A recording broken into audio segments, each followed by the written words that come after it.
Marvel Rivals has a lot of lore and backstory for the game, so I am here to catch you up so you can keep playing the game. And I want to welcome you to this compilation video that we're going to do here because I was too focused since the game came out covering all of the hero stories. So here on this video, we are going to recap every single gallery card from Season 1. And after we're done with these gallery cards, we will have covered every single entry of story that is in the game thus far, right before we start Season 2. It's very exciting stuff, and without further ado, it is about that time. And we start off with Eternal Night Falls, which is presented as a special edition of the Daily Bugle written by J. Jonah Jameson. Manhattan has become trapped in a state of endless night due to a massive wave of chronal energy, hinting at a connection to broader multiversal chaos. The city is now overrun by vampires, with many residents becoming victims or turned into vampires themselves. Now their ruler, Dracula, is rumored to have taken control of Central Park, gathering an undead army, posing a major threat to the city's survival. The Fantastic Four, or more specifically Reed Richards, are actively trying to resolve the crisis from their headquarters at the Baxter Building. The Iron Man, Tony Stark, and Reed Richards are collaborating on a potential solution. However, there's friction between the two. Reed Richards wants a solution that saves everyone, while Tony Stark is willing to accept some losses to efficiently end the crisis. Now, you gotta remember, this is from the perspective of J. Jonah Jameson, so in reality, this is flipped. Reed Richards is the one who wants to do the experiment as fast as possible. Iron Man is the one that's a bit hesitant based off of the danger. Now, J. Jonah Jameson says that several heroes, including Squirrel Girl, Moon Knight, and Cloak and Dagger, are actively patrolling and rescuing citizens, despite the dangerous conditions of the city. Spider-Man, however, is notably absent from helping people, believed to have left Manhattan through a portal to join other spider heroes elsewhere. J. Jonah Jameson reluctantly thanks most of the heroes publicly, except Spider-Man of course, whom he criticizes for seemingly abandoning the city in their time of need. Next up is At Your Service, which is narrated by the robot Herbie at the Baxter Building. Now, Herbie is the Baxter Building's robot assistant, managing operations while the Fantastic Four handle multiple concurrent crises in Manhattan's endless night. Mr. Fantastic, Reed Richards, is collaborating with the Iron Man, Tony Stark, to build a time stream reintegration device intended to reverse the time stream entanglement and possibly restore normal daylight to Manhattan. Meanwhile, the Invisible Woman, Sue Storm, also known as Susan Richards, is conducting a dangerous mission in Central Park investigating the vampire army led by Dracula. And the Human Torch, Johnny Storm, is teaming up with Spider-Man, rescuing civilians, recruiting heroes, and using his flames as a beacon of hope and deterrent to vampires. And finally, here's the thing. Ben Grimm is retrieving critical supplies and chronovium crystals from Lower Manhattan, showcasing exceptional piloting skills alongside his strength and his resilience. Now, Herbie regrets that his own limited offensive capabilities prevent him from joining the field operations unless significantly upgraded. And at the same time, civilians, of course, are seeking assistance from the Fantastic Four, but they have a long wait, because there are currently over 1,960 people ahead in line. Next up is Thicker Than Blood, which is highlighting a conversation between Dr. Doom and Dracula. Dr. Doom approaches Dracula in a diplomatic meeting, offering a crystal called chronovium, which is a powerful artifact born from Doom's chronal experiments with time.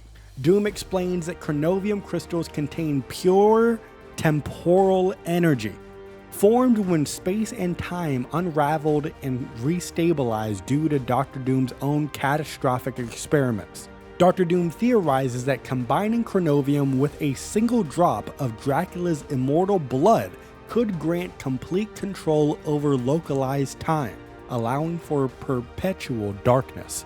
Doom proposes turning New York City into an empire of eternal night, permanently providing Dracula and his vampires with a secure feeding ground while simultaneously distracting heroes.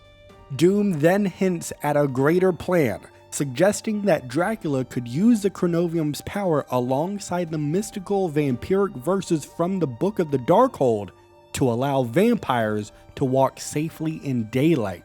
Now Dracula, initially skeptical about this idea, becomes intrigued by Doom's proposal, recognizing mutual benefit, yet suspecting Doom's hidden agendas. Despite his caution though, Dracula agrees to this partnership, believing that the streets of New York will soon be awash in blood, solidifying their ominous alliance.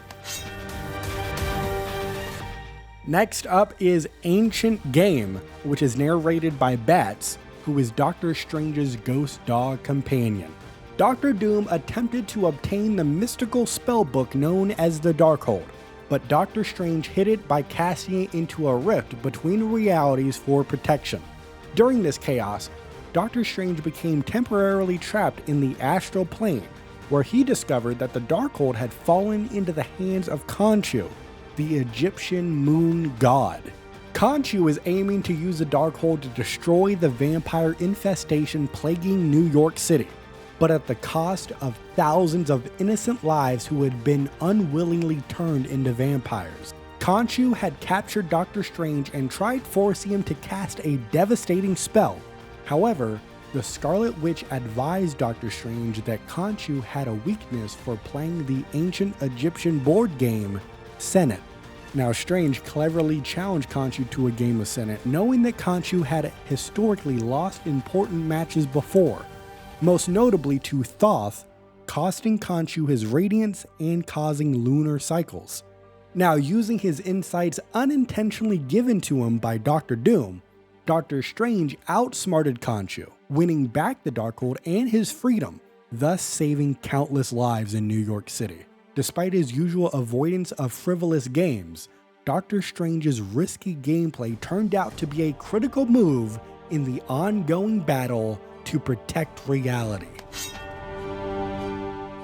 Next up is Fall of Midtown, which this one is narrated by Blade.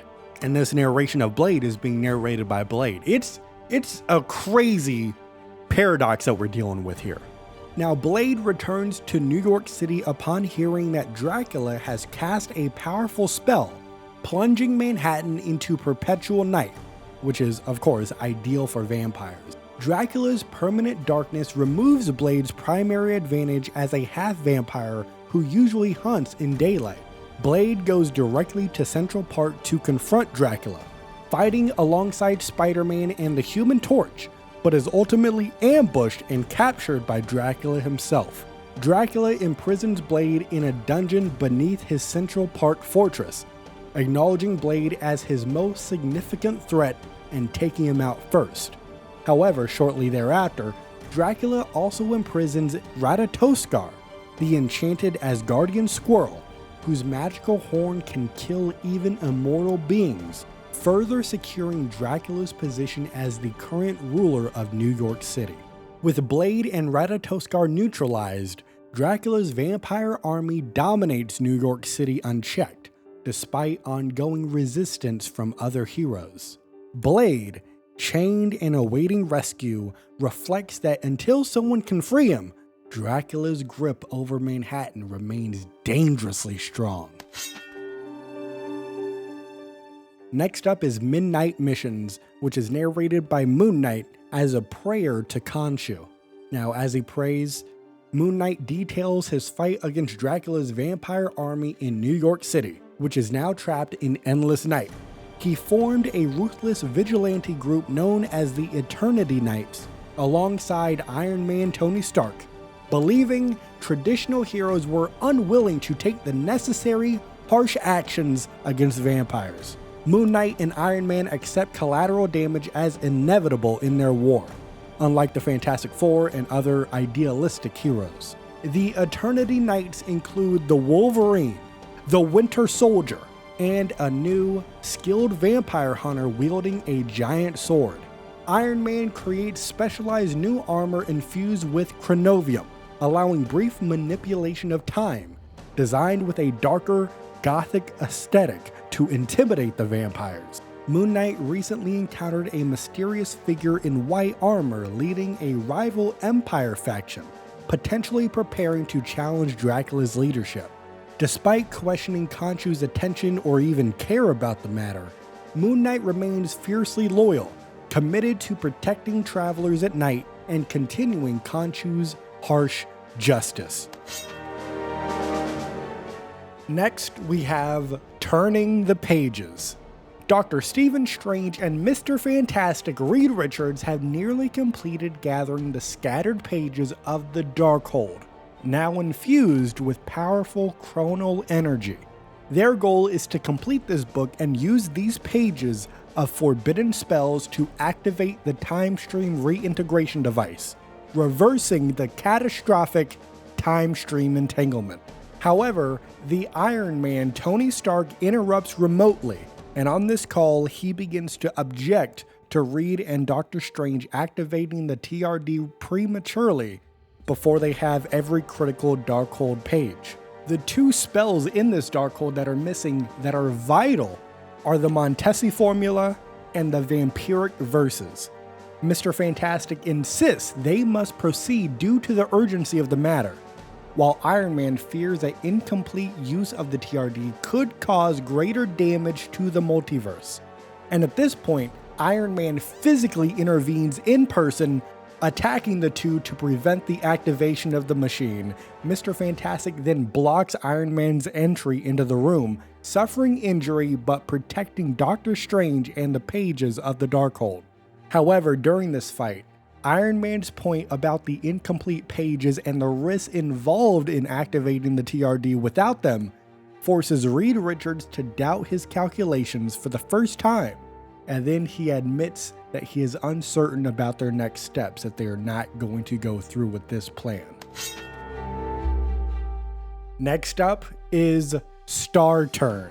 Johnny Storm reflects on his life, fame, and role as the Human Torch, a superhero who has always sought out celebrity status. Now, after gaining cosmic powers as part of the Fantastic Four, Johnny Storm became a high-profile figure, achieving fame, endorsements, and, of course, media attention. However, despite this success, Johnny Storm feels that it's no longer enough, especially during Manhattan's current crisis, as they are now trapped in permanent darkness by Dracula's curse.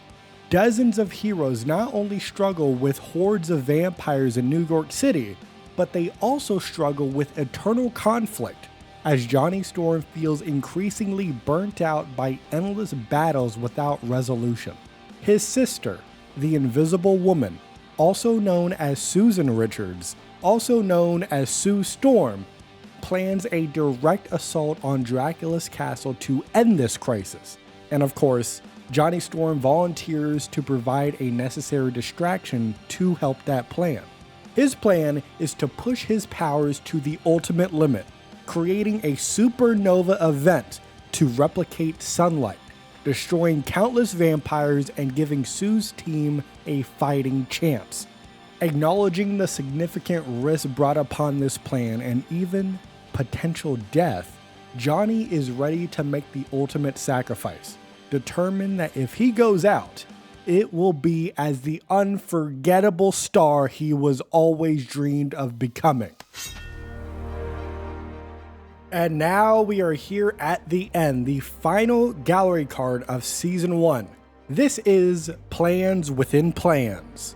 And this is coming from the perspective of us reading a passage of the Book of Doom, just like we started with Let There Be Rivals. This one is written by Dr. Doom 2099, reflecting on the complex plans of his younger self. Doom 29 says that the present day Dr. Doom provided Dracula with a powerful shard of chronovium intending to plunge New York City into eternal darkness, though this was merely just a front for Doctor Doom's deeper plan. You see, Doctor Doom's true motive was to exploit Dracula's desire for the vampiric verses, which is, of course, a powerful page of the Darkhold, to gain immortality and build an undead army.